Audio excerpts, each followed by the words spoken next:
week's edition of World Crisis Radio. This is Webster Tarpley speaking from Washington, D.C. Now, this week again, the attention of the world is fixed on Reykjavik, Iceland, and on the battle of this gallant small country, this David facing the Goliath of the Anglo-Dutch Combine, joined by the International Monetary Fund and indeed by the Eurocrats and Eurogarchs of the Brussels European Commission. The issue is the attempt of London and The Hague, backed up by Dominique Strauss-Kahn and Barroso, to impose a $6 billion foreign debt on a country whose gross domestic product is only about $12 billion.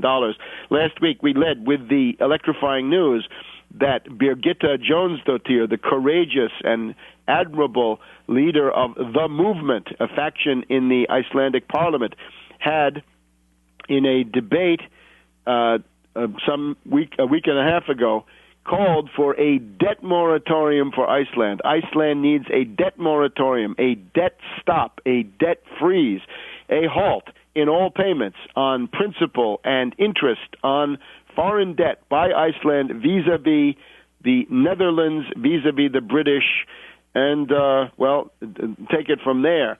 In addition, they've got, as Birgitta Jonsdottir said in her speech, to get the IMF out, that the IMF and the European Commission had been hostile to Iceland. Now, we're getting some more details. Unfortunately, not yet the complete speech, but that's still in the works, and we hope to get it for you next time.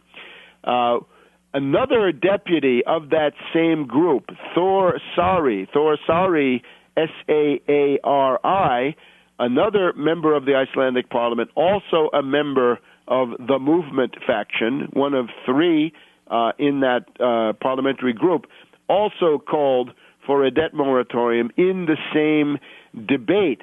And the word from Reykjavik is that at this point, a working group has been assembled with members of parliament from at least three parties, including the movement, and including also the Independence Party, the right-wing party, which had been devoted to liberal economics, neoliberal monetarist nostrums.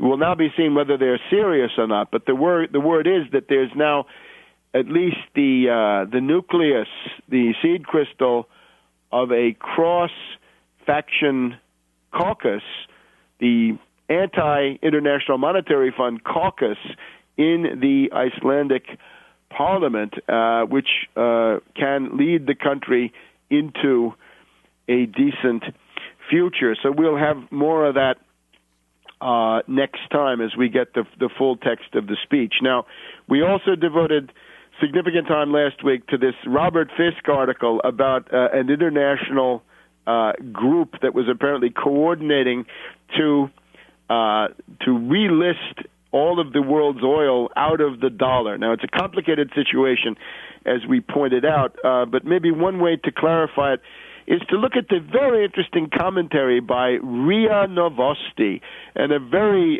perspicacious commentator, Vlad Grinkovic,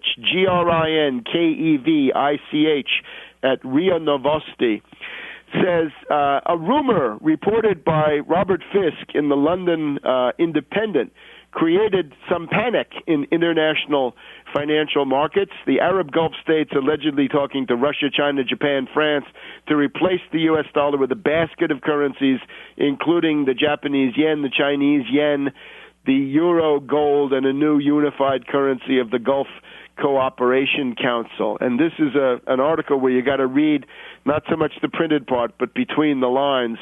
The printed part is, the story is not unique. We've often had news stories affecting markets, and he goes through various examples. But let's get to the one that is, I think, the most relevant. Vlad Grinkovic writes, in 1992, famous financier George Soros initiated a bearish play to lower the British pound and won. The Bank of England withdrew their currency from the European exchange rate mechanism, devalued pound sterling by 33%, and Soros earned an estimated $1.1 billion in the process. You'll remember that. It was as if Soros had stolen, I think, 20 pounds from every man, woman, and child in the British Isles.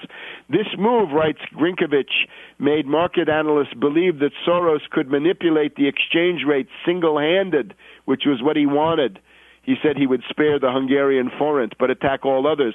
Some analysts later blamed Soros for the Asian financial crisis of 1997. However, Grinkovich is also aware it's not just pure subjectivity. There is an objective side. One thing, he writes, that can be said about a financial market panic provoked by an unwitting or deliberate statement made by top officials and financiers that the mistakes must be in tune with current trends to be believed. So what are we getting here? That the Fisk article may well have been a plant by Soros, seems to be the implication here. My, how interesting. We had all kinds of commentators around the world who immediately fell in line behind Robert Fisk, of course, who's a veteran British intelligence man, resident there in Beirut. He's part of the residual British intelligence presence left there. We saw Bill Engdahl, for example, on the Global Research of Canada, tagging right along in the wake of Fisk.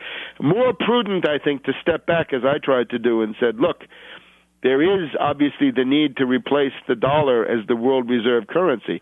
The dollar cannot do this alone anymore, but no other national currency can do this alone. And the worst of all possible worlds is to go to a supranational synthetic currency, such as special drawing rights, the SDRs of the International Monetary Fund. And let's remember, Keynesian economists have a special weakness and pose a special danger in this area. We remember that Lord Keynes, the British imperial representative at Bretton Woods in 1944, tried to advocate a new synthetic world currency, a supranational monstrosity that he called Bancor. Bancor would have been a hoked-up supranational creation looming above the national currencies and separate from them. It would have tended, I think, according to his plan, to concentrate world inflationary pressure against the dollar. It would have discouraged countries from having export surpluses, which is, of course, the only way that third world countries can ever hope to develop, to earn the foreign exchange they need for capital goods. This would have been a key to world stagnation and the perpetuation of world underdevelopment. By contrast, the dollar-based system worked fairly well from 1944 to 1971 and could have worked well further if certain elementary reforms had been established. The British always opposed to fixed exchange rates, always opposed to fixed parities, going back to those competitive devaluations in the blatant beggar my neighbor period in the 1930s. And also the British had used the Canadian dollar, which was never really fixed, always floating, as an example that they kept going of how they could use these fluctuating rates.